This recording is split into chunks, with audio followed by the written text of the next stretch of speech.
Oh, I can see Hey, the recording. okay, there you go. Got Hey, it. this is Stu with the Military Officer Real Estate Investment Club. This is take two. We tried one time ago, didn't work so well. But hey, I'm here with Drew Morris, um, Marine veteran, went to the Naval Academy, and now a successful realtor in Denver, Colorado. So welcome, Drew. Thanks for coming.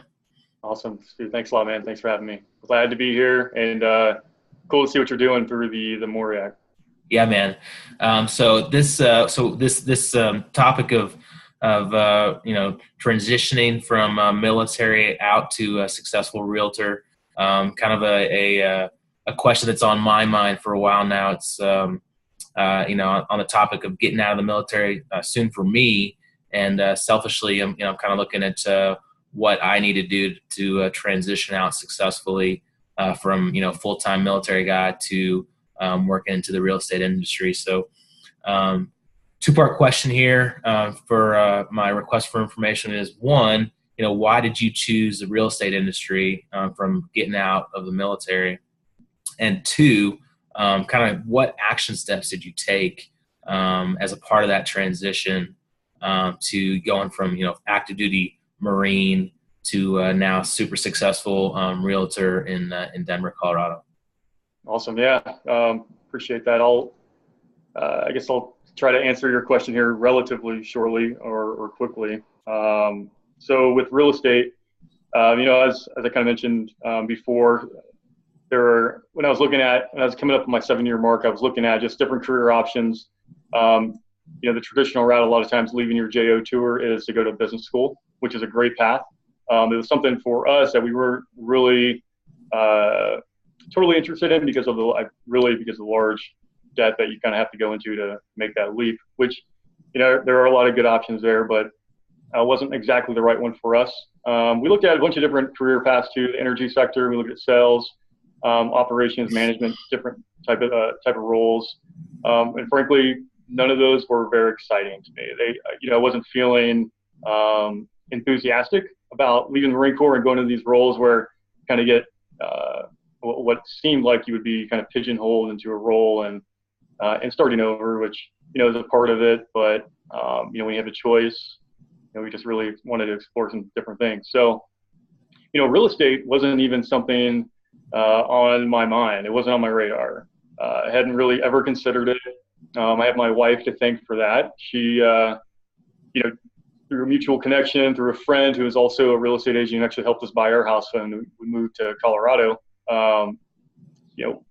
She kind of brought up the point of, hey, you should look at real estate as a potential option, just explore it. And so, of course, it was actually kind of a shock to even consider that, because when you think of real estate, or what my impression was, like, hey, I was a Marine officer and I did all these great things and I have this degree, and, I'm not an old lady with blue hair, right, driving around in a Cadillac, which was my impression of the typical realtor. So, I started chatting with a very successful agent here in the area, and after a few conversations and sort of interviews with him, decided that this was actually the one thing that seemed exciting, even though it was almost the exact opposite of what I was coming from in the Marine Corps, at least what I thought it was. So you're going from, of course, a steady salary and known paycheck to 100% commission, which is a little scary. But even through all of that, the lifestyle that we were choosing, like being involved in the community, being able to continue to have impact in people's lives, I mean, those are the things that really stood out to me as a reason why I wanted to jump in. So, we basically pulled the trigger and made the leap. So that's kind of how we got into it. So I know you had the second question was, what did I do after that, or how did I start? Really, the first thing after talking to the agent, kind of pulling triggers, I just signed up for real estate classes. One of the first things you have to do is take a certain amount of continuing or a certain amount of hours of education to be able to take the real estate exam, which is a 2-part exam. And so I jumped in. And as far as an action step goes on choosing like a real estate course, my thoughts personally are that it doesn't matter which course you choose. I chose an online course. It was cheap. I could do it on my spare time, especially since I was still active duty. This was about February of 2013 when we decided to go the real estate route, and I was going on terminal in June. So I really had several months to complete this course and do the test. I think with choosing the real estate, this particular real estate licensing course, again, I chose online course because it was the cheapest and easiest option, but some people they might feel better about doing something like in a classroom setting, and all those options exist. What I would say though is don't stress out about choosing the right real estate licensing course, because the purpose of the licensing course is to pass the exam that's given. It's designed to help you pass the exam, and it doesn't make you a good real estate agent. So if that's a concern for people or for you, like don't even sweat it. Do whatever makes sense for you.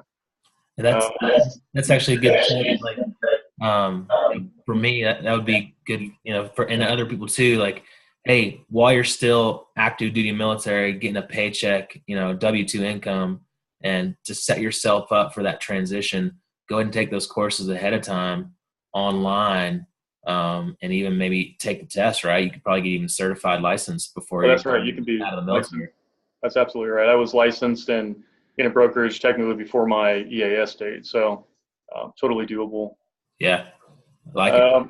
Yeah, and then the other thing I did as well, which is sort of unique, is I started actually going to, and it was only like 2 classes, but I went to certain education classes for existing agents, stuff like a contract class or like a negotiations class. And I attended those. I just signed up and went because I knew I was getting a license, and I wanted to sort of get a leg up or an early start in just learning what the business was like.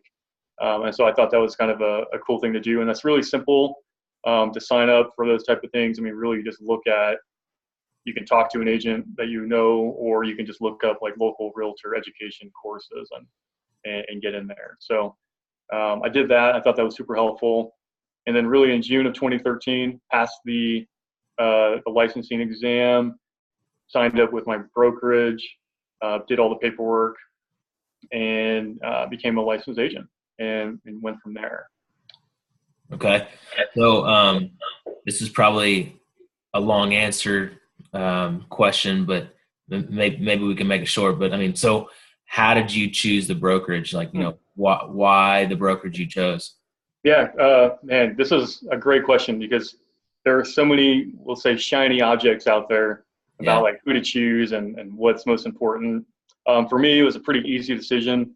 The gentleman that I was speaking with about real estate before I chose to go in that direction was really, a close friend and important influence in our lives.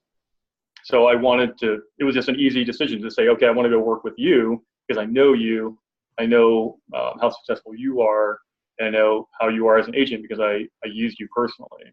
So that was how I made a decision on that front. But now looking back, after 5 years, really, and seeing what a brokerage provides and what a brokerage can do or not do for you, what I would say is a couple things that are really important to consider when you're choosing a brokerage. First of all, I would say don't make your decision based on what they tell you about the leads they'll provide you. Everybody is generating leads, and that's a sales term. If you're not familiar with the sales process, is of course the lifeblood of any business is generating leads. But don't choose a brokerage based on that, because everybody will say, hey, we'll give you leads and we'll help you grow your business. What I would tell you is look at a brokerage that is designed and has a mindset of developing you personally as an agent and choosing or helping you develop your own business, your own book of business, so to speak. And those type of brokerages are the ones that have established like sales training programs. They outsource, or I should say they pull in outside training and provide it to their agents. That's designed, again, to foster an environment where you are able to build your own business based on your personality type and your work ethic, and what you believe in and how you see your business going. So I would also look at what they provide you as an agent, in terms of what they provide you, so that you can provide to your client and add value to their life, add value to their experience in the purchase or sale process. That's really important. So, for example, with Your Castle Real Estate, they're very investor centric and market data heavy. They love analyzing data and putting things together, and all of that data helps make me smarter and helps me analyze the market in a more in-depth manner, and actually in more in-depth than most people even know how to look at the market. And we're talking about agents here. Right. People aren't taught those type of things. They aren't taught to look at the numbers and create a story out of that. So I think for me to be able to receive that information from a brokerage and then interpret that and provide it to my clients, I think they become better consumers, better purchasers and sellers out in the marketplace because they're just better educated. So I think that's a really huge benefit. Of course, one of the things for brokerages is looking at the costs associated with those brokerages. There is no really standard for how much a brokerage can charge you as an agent to hang your license with them. There's going to be some sort of commission split that's part of your yearly or monthly or transaction, I guess, costs. So you have to look at that. I've seen anywhere from where you're paying brokerages like 60% of your commission or 40% or even 50%. There's a whole wide range of numbers there. So that's something you really want to explore. And then really ask, like, why do you charge that and what are you getting? Is there actual value there? And that's tough to do, especially when you're first starting out because you don't really know and you don't have anything to compare it to. Right. So that would, with that, I would say talk to an agent who's doing it, that you can at least bounce some things off of and maybe get a different perspective on things. Let's see. So back to why, when I chose to go with the New Era Group and Your Castle Real Estate, I think also choosing a brokerage, a big part of that, because this is how I did it personally, was choosing who do you want to have mentoring you. And a lot of times, you can sign up for a brokerage. They'll say they provide training, they'll provide coaching or whatnot, but really, do they? And what I've seen is that a lot of times the mentors are nowhere to be found, and you're really trying to figure things out by yourself. And there is that is a healthy thing too in a lot of ways, but not all the time. You need some sort of guidance. So finding a mentor and then seeing what brokerage they're a part of, and then becoming a part of that can be a really kind of easy way to go, and a smart way to go too, at least to get you a good head start. That's great advice, man. Yeah. I think that's just a great general advice for really going into any business, and especially, just in the real estate world, real estate investing world, find a mentor who's doing what you want to do, and instead of just like going, "Hey, can I be your mentor?" Try to add some value to them as well, and try to help them, and they'll in turn try to help you as well and grow you. I think that's really smart and great advice. Yeah, I would think that's 100% accurate. I think with choosing a mentor, a big part of that too, especially in the real estate industry, is finding people who have a similar mindset to you, and not in a way that you're trying to just limit yourself to like what you already think and believe now, but somebody that thinks the same way as far as like, how do they operate their business? Like, how do they operate their daily schedule? Are they disciplined, or do they have some sort of effort they want to give out to the world? Are they operating like on higher values than just, hey, I want to make a paycheck and I want to sell some houses? I think that's a really important thing, because in this industry, there are so many different ways to do it, and there are so many different ways to have a business. And of course, with the very low barrier to entry, you have all kinds of different people in this industry as well. So you have to be very selective on who you're getting advice from and who you're connecting with. Yeah, that's awesome, man. That's great advice. Well, that's awesome, man. Hey, I really appreciate you sitting down with us and talking through this, giving some action step for those that are thinking about transitioning out. It's definitely on the top of my mind, and I appreciate you sitting with it and talking through it. So where can people find more information about you? Where can people contact you for just to connect with you, more advice, and Yeah. if they have any questions? You know, there's a couple different places you can find me. LinkedIn is a really great one to find people and similar backgrounds, things like that, and connect. So I'm on LinkedIn. Okay. You can find my business Facebook page, Drew Morris Realtor on Facebook. You can find me. You can also go to my blog, realtordrewmorris.com/blog, where I put some things out there too. And on any of those sites too, you'll find my phone number, email. Feel free to reach out. I love talking about real estate, and I really love talking about getting into real estate and giving advice and mentoring. One of the